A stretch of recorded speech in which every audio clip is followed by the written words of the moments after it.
এই, কে এখানে? আমার চোখ কেন বেঁধে রেখেছ? বলো আমাকে, কোথায় নিয়ে এসছো আমাকে? কে তোমরা? এই, বলো আমাকে।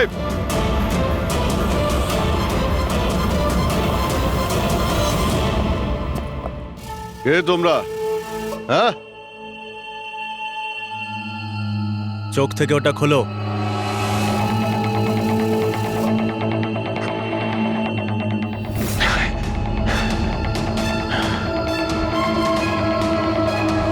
তোমরা জানো কাকে কিডন্যাপ করেছো?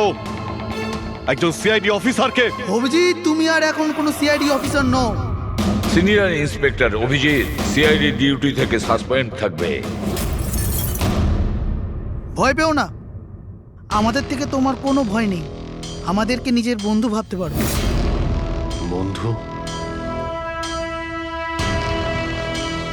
তোমরা কারা বলবে?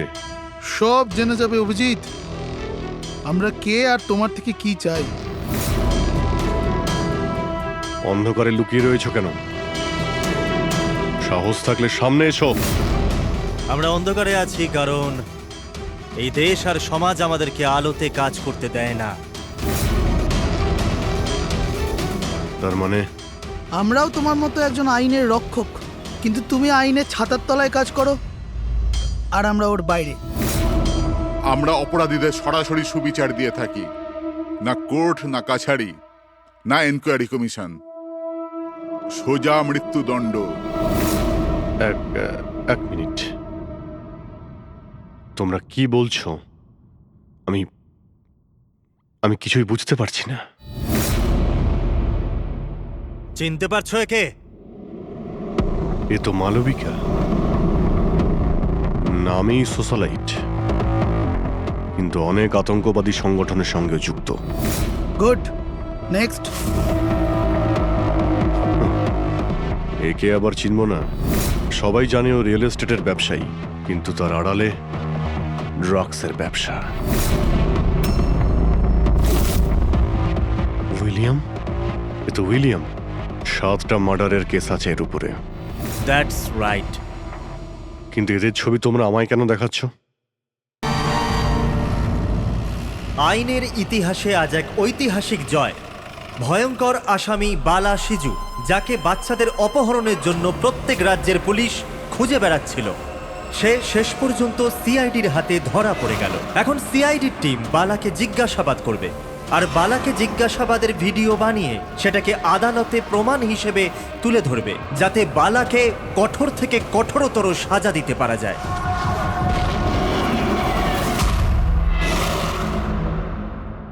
এক কাপ চা পাওয়া যাবে? ওই বাচ্চাগুলো কোথায় যাদের তুই বিক্রি করেছিস? আমি কোনো বাচ্চাকে বিক্রি করিনি। বাচ্চাটা দেশে আছে না বিদেশে আছে? আমার চাটা কোথায় গেল এসিপি স্যার? দেশে নাকি বিদেশে? চুপ! দেখ বালা, ওই বাচ্চাগুলোকে তাদের মা বাবার কাছে পৌঁছে দেবো, আমি কথা দিয়েছি। যদি ওদের কিছু হয় না, তোর অবস্থা আমি এমন করব যেটা তুই স্বপ্নেও ভাবতে পারছিস না।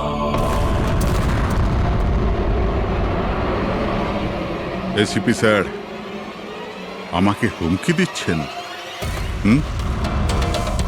তোর কপাল ভালো যে আমরা শুধু মুখে বলছি, কিন্তু যদি দয়া থাকতো। তো কি করতো? খুব বেশি হলে আমার জন্য এক কাপ চা নিয়ে আসতো।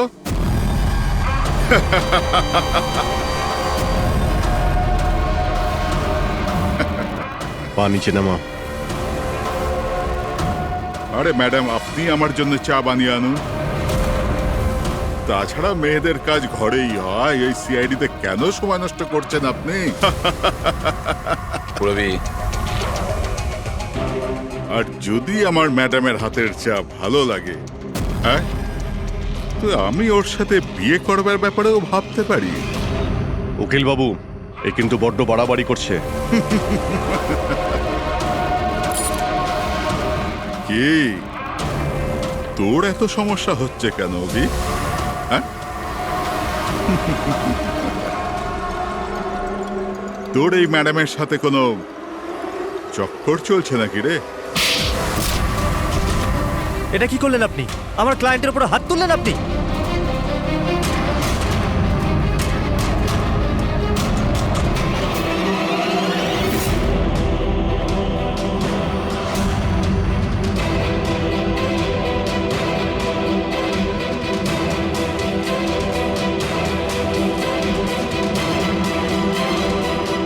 Sir? Sir, he's dead. কি?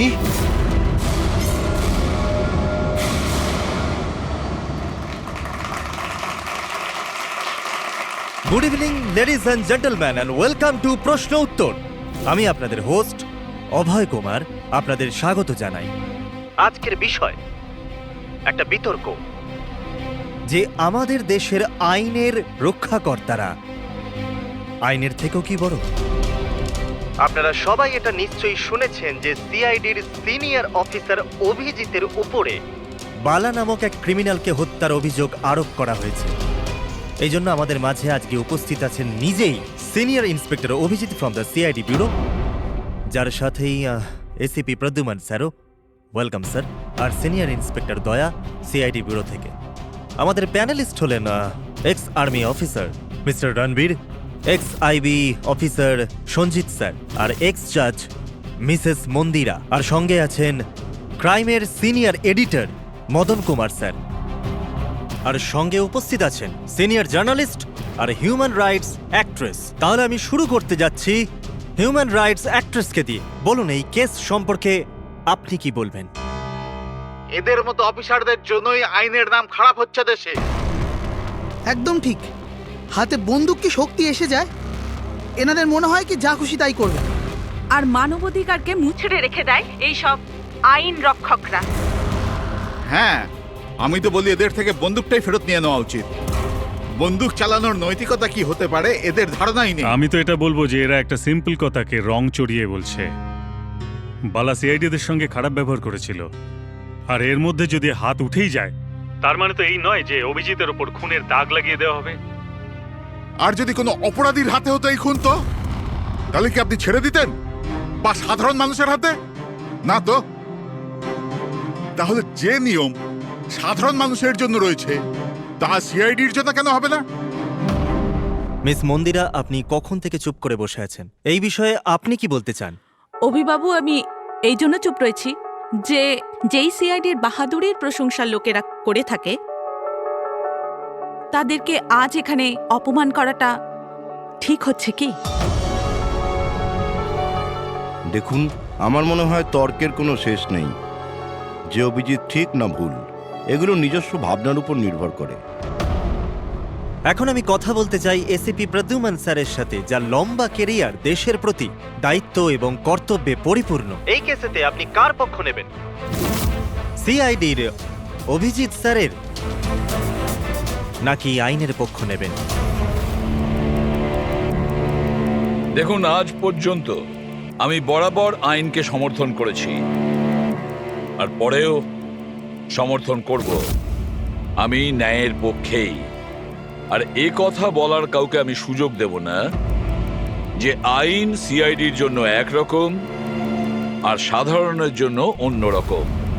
যতক্ষণ না এনকোয়ারি কমিশনের ডিসিশন জানাচ্ছে ততক্ষণ senior inspector Abhijit CID duty থেকে সাসপেন্ড থাকবে।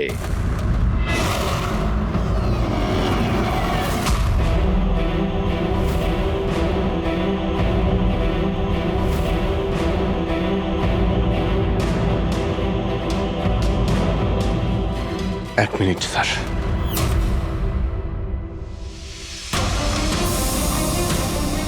স্যার, আমার ব্যাপারে লোকেরা কি বলল তাতে আমার কিছুই যায় আসে না। এইমাত্র আপনার মুখ থেকে যা শুনলাম তাতে খুব কষ্ট হচ্ছে স্যার। যা কিছু হয়েছিল আপনার সামনেই হয়েছিল, আপনি ওইখানে ছিলেন। আপনার বুকে হাত দিয়ে বলুন তো স্যার, আমি কি ইচ্ছে করে ওই লোকটাকে মেরেছি? আর যদি আপনার উত্তর হ্যাঁ হয়, তাহলে আমি আদালতের সিদ্ধান্ত শোনার আগেই নিজে গিয়ে ফাঁসি কাটে ঝুলে পড়বো স্যার। অভিজিৎ, রিল্যাক্স। না দয়া, অনেক হয়েছে। এরকম অনেকবারই হয়েছে। অনেক সময় দেখেছি কিছু মানুষেরা আমাদের উপরে অপবাদ দেয়, আর স্যার আমাদের পক্ষে থাকার বদলে আমাদের সাসপেন্ড করে দেন। আর আপনারা বড় বড় কথা বলছিলেন মানবাধিকারের। কি বলছিলেন আপনি? আমাদের হাত থেকে বন্দুক নিয়ে নেওয়া উচিত। আজ আপনারা বাড়িতে সুরক্ষিত হয়ে যে হোলি আর দীপাবলি কাটাতে পারেন, সেটা সেই কারণ আমাদের হাতে বন্দুক রয়েছে। সারা রাত ধরে আমরা জাগি যাতে আপনারা নিশ্চিন্তে ঘুমোতে পারেন। যখন অপরাধী এইখানে কপালে বন্দুক ঠেকায় না আর বুকে গুলি চালানোর জন্য হুমকি দেয়, ঠিক তখন আপনাকে এটা মনে করিয়ে দেওয়া হয় যে আপনি অপরাধীকে গুলি করতে পারবেন না, শুধু পায়ে গুলি করতে পারবেন। সেই দিন আমি আপনাদের কাছে হিউম্যান রাইটস আর মানবাধিকারের স্পেলিং জিজ্ঞাসা করব। সেই দিন। আজ আমি সবার সামনে জোর গলায় বলতে চাই, বালার মতো অপরাধীদের বেঁচে থাকার কোনো অধিকার নেই। এমনি তো আদালত তোকে ফাঁসিরই হুকুম দিত। আগে মারা গেছে বলে এত প্রশ্ন কিসের জন্য? এত বছর ধরে সিআইডি যদি আমার হাত বেঁধে না রাখতো, তাহলে এই অপরাধীদের অনেকদিন আগেই আমি শায়েস্তা করে দিতাম। আর এমনিতেও এমন আইন থেকে কি লাভ যা অপরাধীদের শাস্তি দিতে পারে না? আর সেই আইন আমায় কি সাসপেন্ড করবে? আমি নিজেই আইনকে সাসপেন্ড করছি।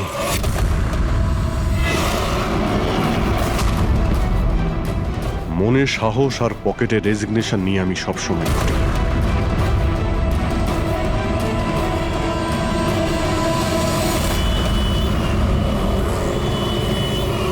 আরে ভাই, আমরা তো হলাম বন্ধু। কি চাই বলো তোমার?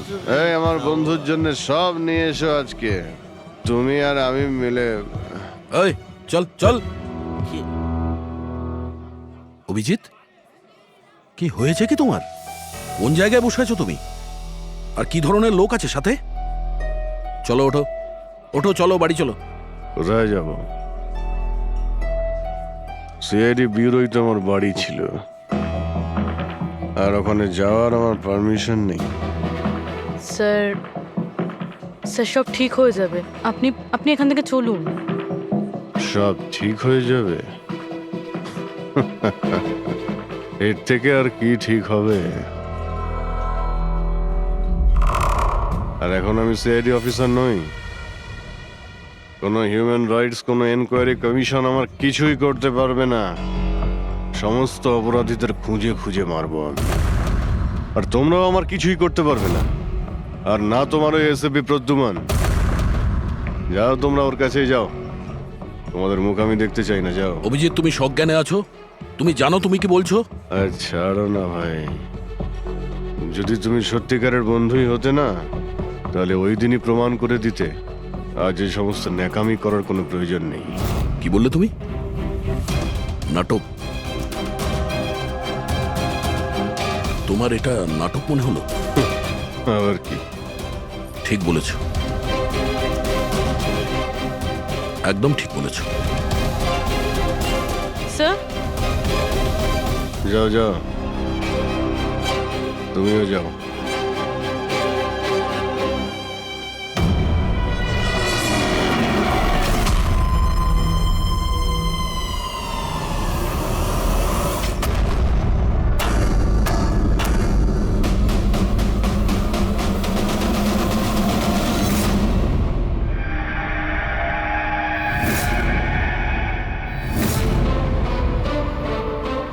এই, কে এখানে? আমার চোখ কেন বেঁধে রেখেছ?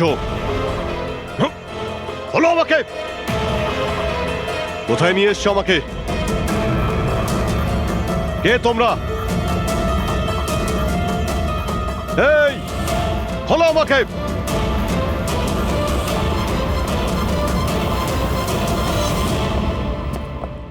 কে তোমরা? হ্যাঁ, চোখ থেকে ওটা খোলো।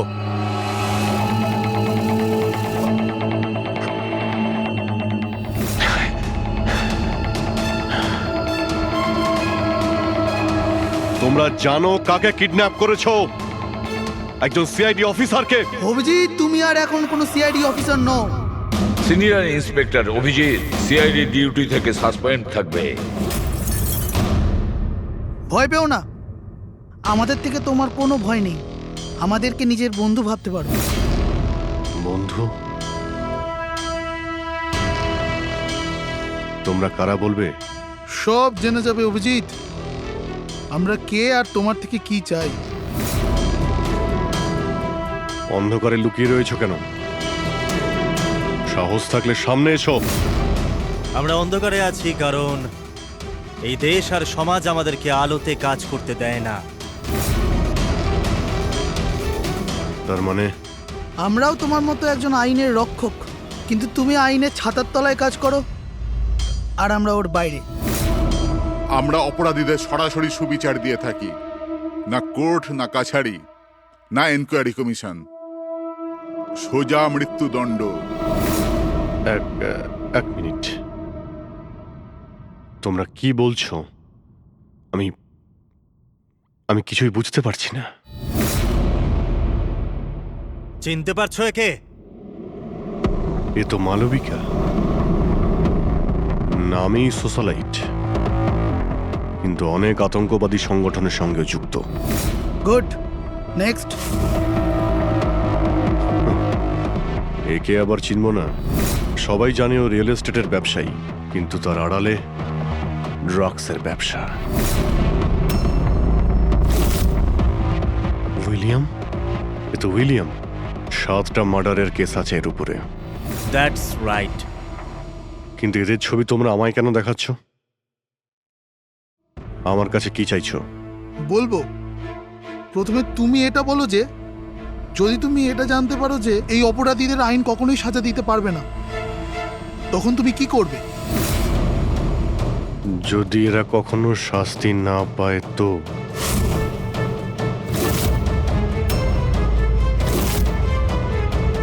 তো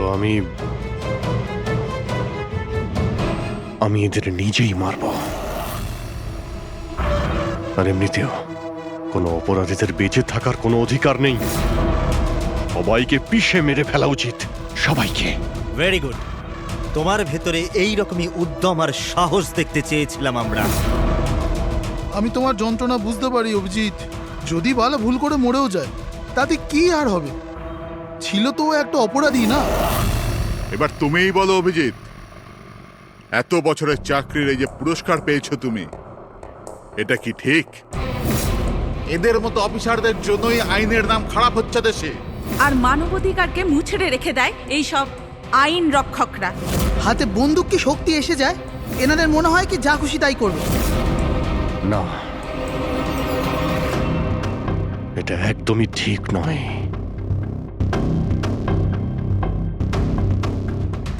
শুধু আমিই জানি সবার সামনে এইভাবে অপমানিত হতে ঠিক কেমন লাগে, কতটা যন্ত্রণা হচ্ছে আমার।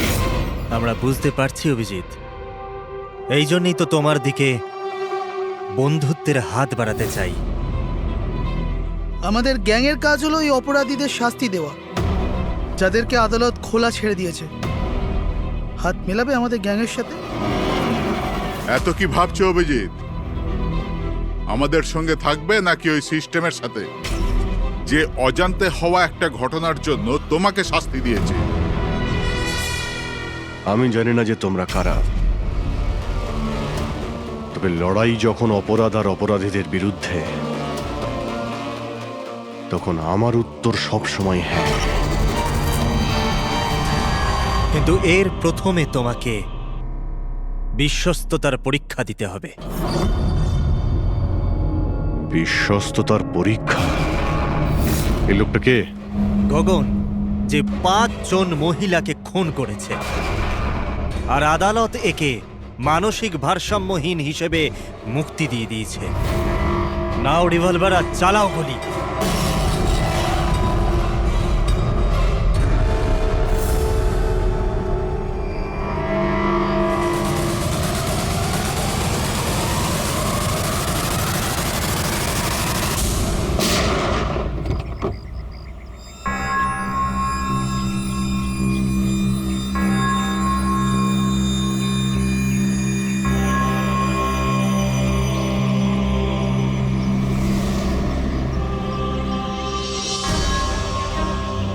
আমাদের ফোনের অপেক্ষা করবেন। আর হ্যাঁ, যা আপনার অসুবিধা হলো না ওর জন্য সরি। আর একটা কথা মাথায় রাখবেন, ফোন সবসময় নিজের সাথে রাখবেন, যদি বাথরুম যেতে হয় তবেও।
আমি এসে গেছি।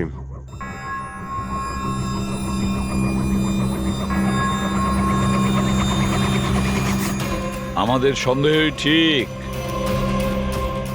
মানে যে গল্পটা আমরা ফেদেছিলাম সেটা বিশ্বাস করেছে ওরা। এটা তো হওয়ারই ছিল। যে জালে ওরা ফেসেছে সেটার প্ল্যান আমরা 1 মাস আগেই করেছিলাম।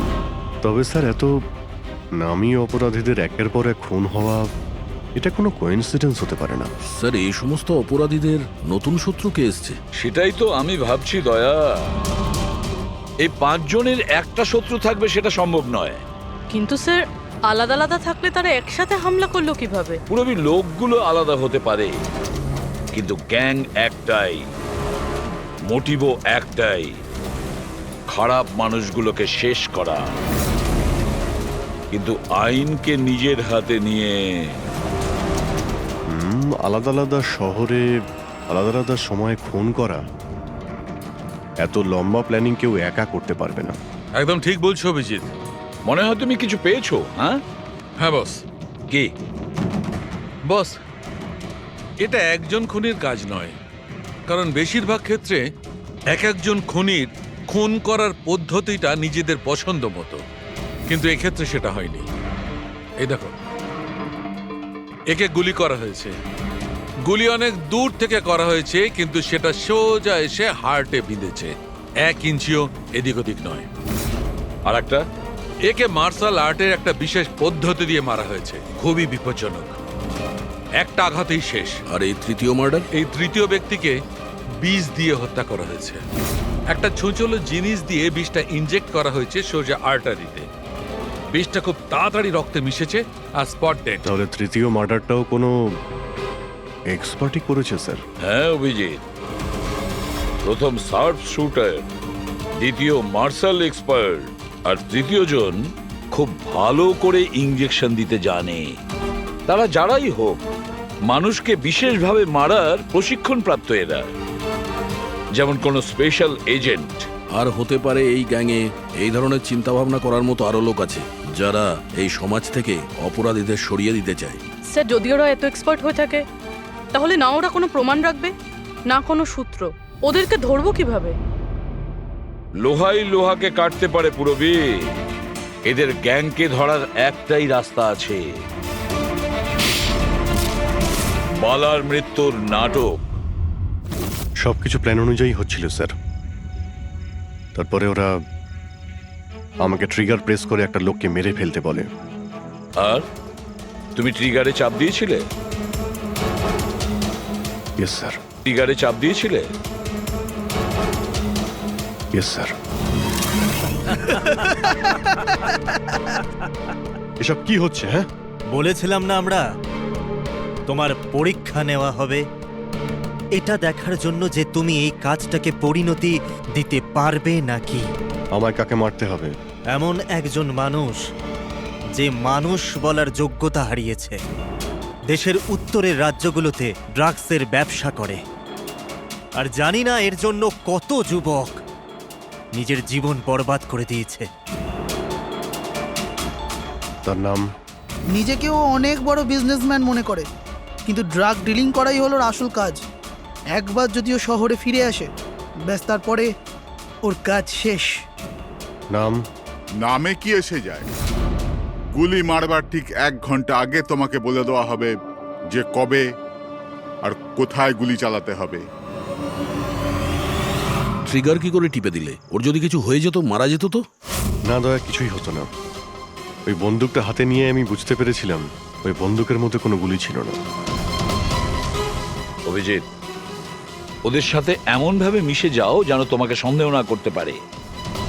এটাই হলো রাস্তা ওদের কাছে পৌঁছানোর। কিন্তু ওরা বড় ধরনের কিছু করে ফেলার আগে যদি আমরা ওদের আড্ডাতে পৌঁছে যাই ওদের গ্রেপ্তার করার জন্য। কিন্তু ওদের আড্ডায় পৌঁছাবো কি করে? তোমার চোখে তো পট্টি বাঁধা থাকে। চোখ বাঁধা ছিল, কিন্তু দয়া, ওদের আড্ডা থেকে বাড়ি পৌঁছানো পর্যন্ত আমি রাস্তাগুলো ভালো করে ফিল করেছি। আর যা কিছু আমার মনে হয়েছিল সব পেন ড্রাইভে রেকর্ড করেছি। এগুলো আমার জামা কাপড় আর জুতো। যদি এর থেকে কিছু সাহায্য পাওয়া যায় ওদের আড্ডায় পৌঁছানোর জন্য। স্যার, যা করতে হবে তাড়াতাড়ি করতে হবে। যে কোনো সময় আমার কাছে ফোন আসতে পারে ওই ড্রাগ ডিলারকে মারার জন্য। আর আমি এই ধরনের কাজ করতে চাই না যার পারমিশন আইন আমাকে দেয় না। যতক্ষণ আইন না বলছে আমরা কাউকে মেরে ফেলতে পারি না, সে কোনো বড় অপরাধী হলেও।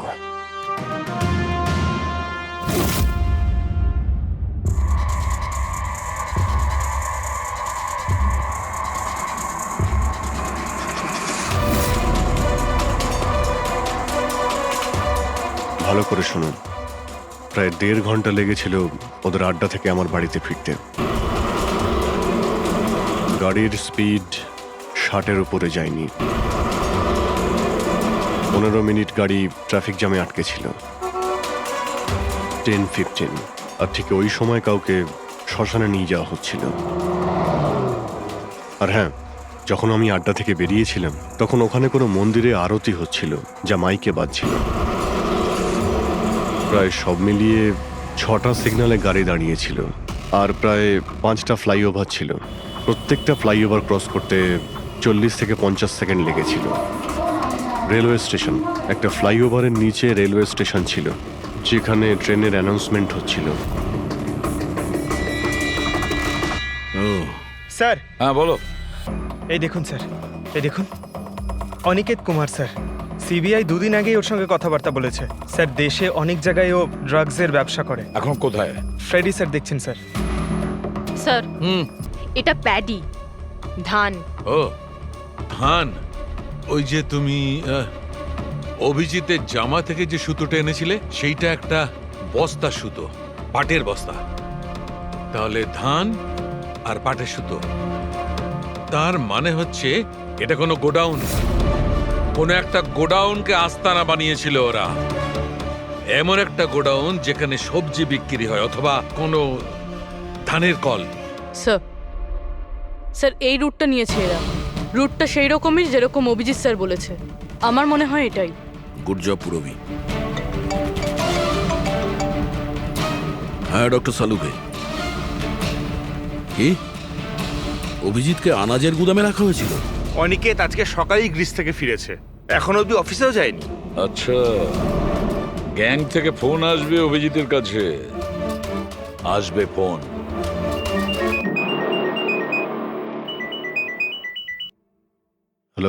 আপনার জন্য একটা সুখবর আছে অভিজিৎ স্যার। যে সময়ের আপনি অপেক্ষা করছিলেন সেটা এসে গেছে। আজকের এই শুভ দিনে এক অপরাধী শাস্তি পাবে। ঠিক 1.5 ঘন্টা পরে একটা কালো রঙের গাড়ি আসবে আপনার কাছে, আর বলে দেওয়া হবে আপনি কার ওপর আর কখন গুলি চালাবেন। হ্যাঁ, কিন্তু রাইফেল কোনটা? তাতে কি যায় আসে রাইফেল কোনটা? আপনাকে তো সিআইডি ট্রেনিং এ সব ধরনের ট্রেনিং দেওয়া হয়েছে, তাই না? হ্যাঁ, আমাকে সব ধরনের ট্রেনিং দেওয়া হয়েছে, কিন্তু আমার কাছে একটাই চান্স গুলি চালানোর। যদি আমি জানতে পারি বন্দুকটা কোন ধরনের, তো একটু সহজ হবে। RS 451। ওকে, RS 451।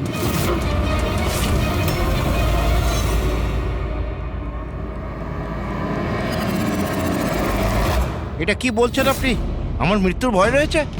তাহলে আমি যাবই না কোথাও, ঘরের মধ্যেই লুকিয়ে বসে থাকবো। আমি সমস্ত মিটিং ক্যান্সেল। অনিকেত, বাড়িতে লুকিয়ে থাকলে কোনো লাভ হবে না। ওরা প্ল্যান করে বসে আছে তোমাকে মারার জন্য। ওরা তোমাকে মেরেই ফেলবে। আপনারা কিছু করুন না, আপনারা সিআইডির লোক, বাঁচান আমাকে। বাঁচাবো আমরা তোমাকে। আর এবার গুলি আমাদের অফিসার তোমাকে করবে। তোমার জামার ভেতরে একটা বুলেট প্রুফ জ্যাকেট থাকবে আর কিছু রক্তের প্যাকেট। কিন্তু স্যার, লক্ষ্য এদিক ওদিক হয়ে গেলে যদি গুলি মাথায় লেগে যেত? কিচ্ছু হবে না, কারণ গুলিটাও নকল থাকবে। আর হ্যাঁ, তুমি তোমার কর্মফল ভোগ করবে। তোমাকে শো করে ওই মাস্টার মাইন্ডকে আমরা আগে ধরবো। এবারে বলো, মিটিং এর জন্য কোথায় যাচ্ছিলে তুমি? পরের মিটিং 1 ঘন্টার মধ্যেই হবে। এই মলের বাইরে একটা লঞ্চে হবে। মলের বাইরে? হ্যালো, আমার মনে হচ্ছে মিশনটা ক্যান্সেল করতে হবে। কিন্তু কেন? বালা বেঁচে আছে।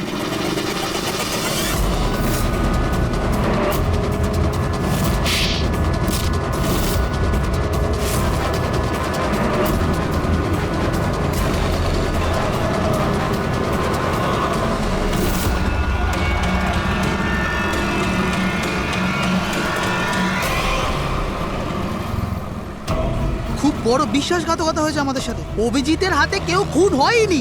প্ল্যান ক্যান্সেল করব না আমরা। সিআইডি আর অভিজিৎকে এই বিশ্বাসঘাতকতার চরম মূল্য চোকাতে হবে।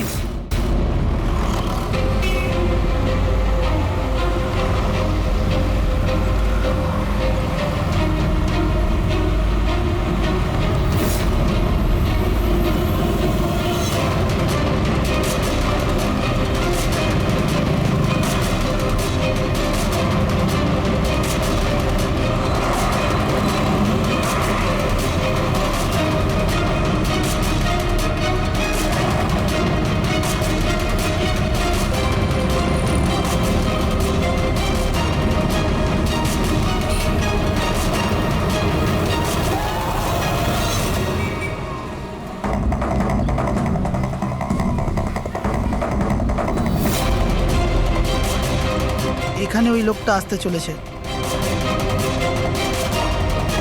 কিন্তু ওই লোকটা কে? অপেক্ষা কর, জানতেই পারবি।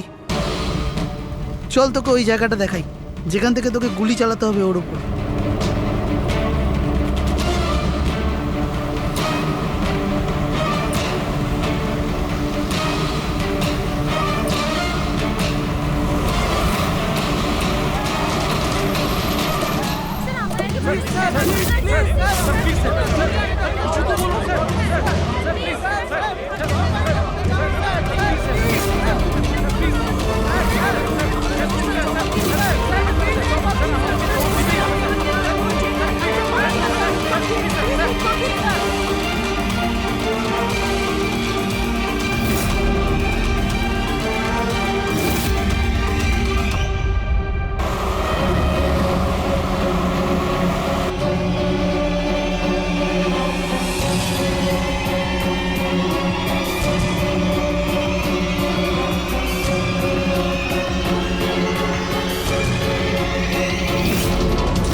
গোডাউন তো একদম খালি, কেউ নেই এখানে।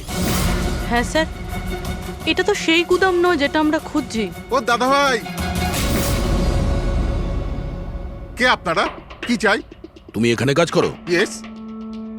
এই গোডাউন কো ব্যবহার করছিল কি? না তো, গত 2 বছর ধরে বন্ধ পড়ে আছে। এই গোডাউনটা আমার বস বিক্রি করতে চায়, তা আপনি কি কিনবেন? যদি এটা ওই গোডাউন না হয় তাহলে কোন গোডাউনটা?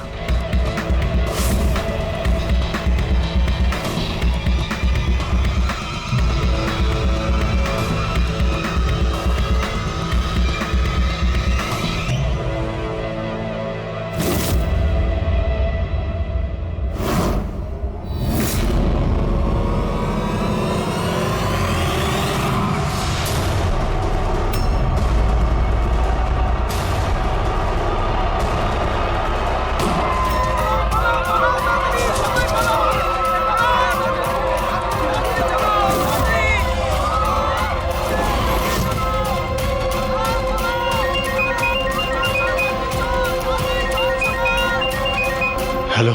অভিনন্দন অভিজিৎ, তোমার সাফল্যের জন্য। Aniket is finished. এবার দেখা করে অভিনন্দন জানাবো তোমাকে।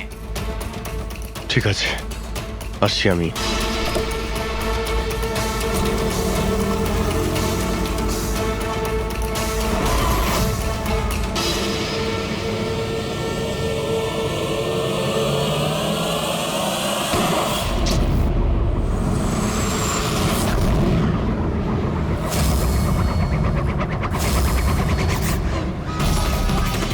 পঙ্কজ, ধরো, ছাড়বে না ওকে। ও নো স্যার। কি হয়েছে? স্যার আমি একটা ভুল করে ফেলেছি, ওই তিলকনগরের গুদামটা মিস করেছি। স্যার এই দেখুন স্যার, ওখানেও একটা মন্দির আছে, শ্মশান আছে, ফ্লাইওভার আছে আর রেলওয়ে ট্র্যাক। আচ্ছা, ওই গোডাউনটা না তো? কত দূর এখান থেকে? স্যার ট্রাফিক জ্যাম নিয়ে 40-45 মিনিট লাগবে। স্যার, অপরাধীরা জানতো আমাদের প্ল্যানটা। অভিজিৎ স্যারের নকল গুলি চালাবার কথা। অভিজিতের সামনে বিপদ, দয়াকে ফোন করতে হবে। দয়া, দেখো অনিকেতকে কেউ গুলি করেছে, আসল গুলি। হ্যাঁ, অভিজিতের সামনে বিপদ। ওদের আড্ডা জানতে পেরেছো? না স্যার, খুঁজছি। তাড়াতাড়ি তাড়াতাড়ি দয়া, আমাদের হাতে টাইম নেই।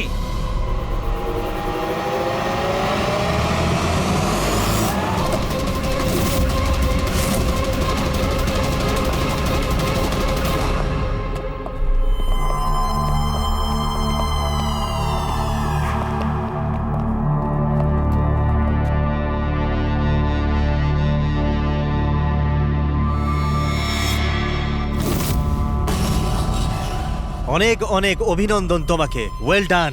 অনিকেতের মৃত্যুর খবর প্রত্যেকটা নিউজ চ্যানেলে দেখাচ্ছে, আর এখন তুমি আমাদের বিশ্বাস জিতে নিয়েছো। এই জন্য এখন অন্ধকার থেকে আলোতে এসে তোমার সাথে নিজেদের পরিচয় করাবো।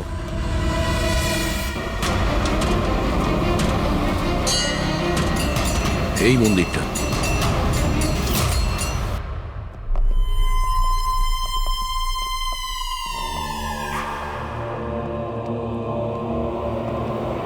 আমাদের প্যানেলিস্ট হলেন ex IB officer Sanjit sir, আর এক্স জাজ missus Mandira, ex army officer mister Ranbir. ও, তো আপনারা? হ্যাঁ, আমরা। কেন চমকে গেলেন নাকি আমাদের দেখে? ভুলে গেলেন সেই দিনটা যখন শুধু আমি সমর্থন করেছিলাম আপনাকে?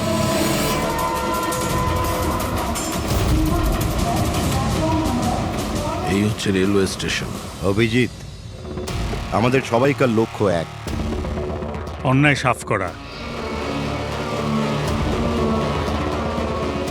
কিন্তু আপনাদের চতুর্থ সঙ্গী, ওনার কি হয়েছে? উনি কেন সামনে আসছেন না? আমি সামনে আসবো না, কারণ তুমি একজন বিশ্বাসঘাতক।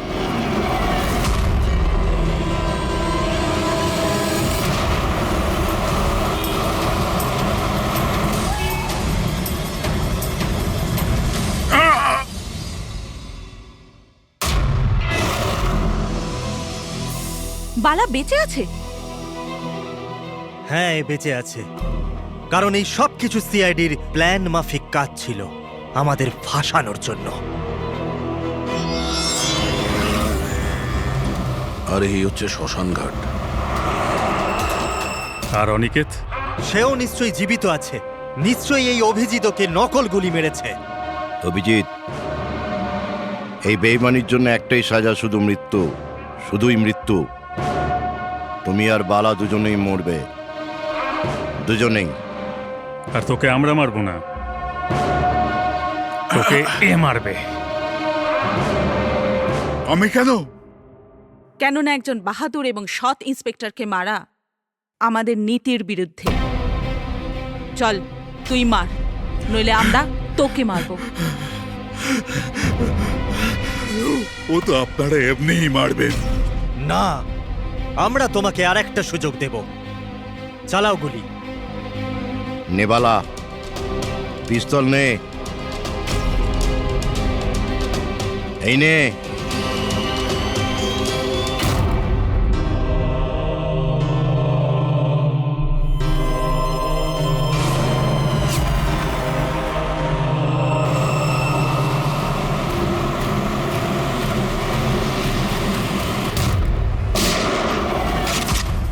কেউ পালাবে না, চল। আমি আপনাদের হোস্ট অভয় কুমার। আমরা যা করেছি তাতে আমাদের কোনো আফসোস নেই।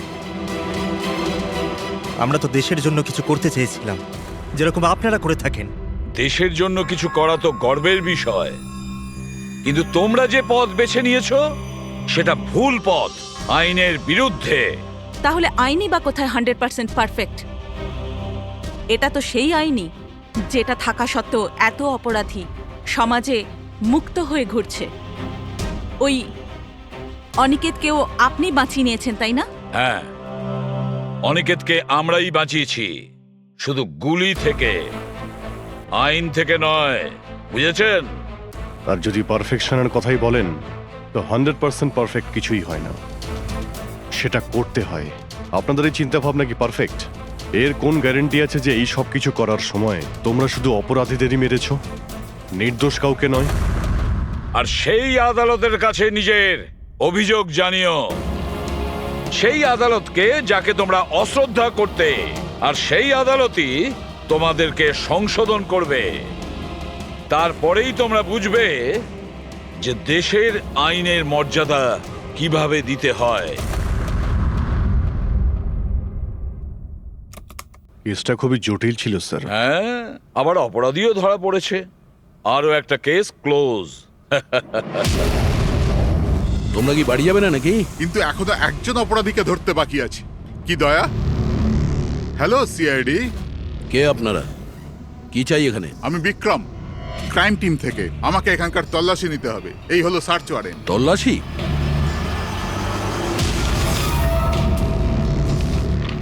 আমাদের আপনাদেরকে অনুরোধ যে আপনারা সবাই আমাদের সাথে কমপ্লিটলি কোঅপারেট করতে থাকবেন।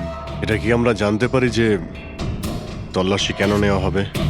দমনের ফাঁসির কেসে আপনাদের সবার এগেনস্টে কমপ্লেন্ট আছে যে আপনারা সবাই এভিডেন্স নষ্ট করতে চেয়েছিলেন।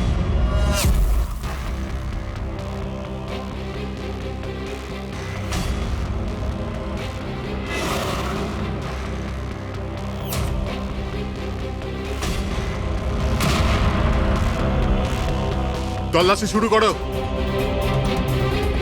আপনাদের সবার ফোন রেকর্ড চেক করা হচ্ছে, আর আপনাদের সবার উপরে কড়া নজর থাকবে।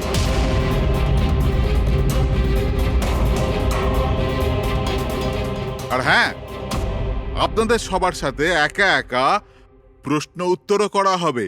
আমার আপনাদের ব্যক্তিগত পরামর্শ হলো, যাই বলবেন একদম সত্যি বলবেন। এটাই সিআইডির ভবিষ্যৎ তৈরি করবে। এই, আমরা সিআইডির কোনো গ্যাসের বেলুন নয়। আর তুমি কে আমাদের ফিউচার ঠিক করার? হ্যাঁ, সিআইডির অস্তিত্ব সত্যের উপরে দাঁড়িয়ে রয়েছে, মিথ্যের উপরে নয়। হ্যাঁ হ্যাঁ, আমি জানি আপনারা সিআইডির লোক, জানি আমি।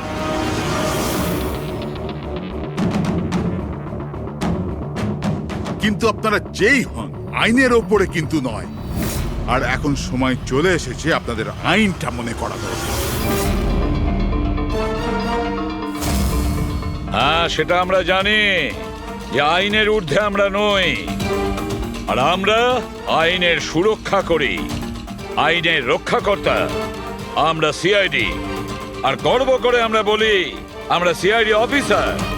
আর আমাদের প্রতিটা রক্তের বিন্দু, প্রত্যেকটা ফোঁটা সিআইডি দেশের জন্য সমর্পণ করছে।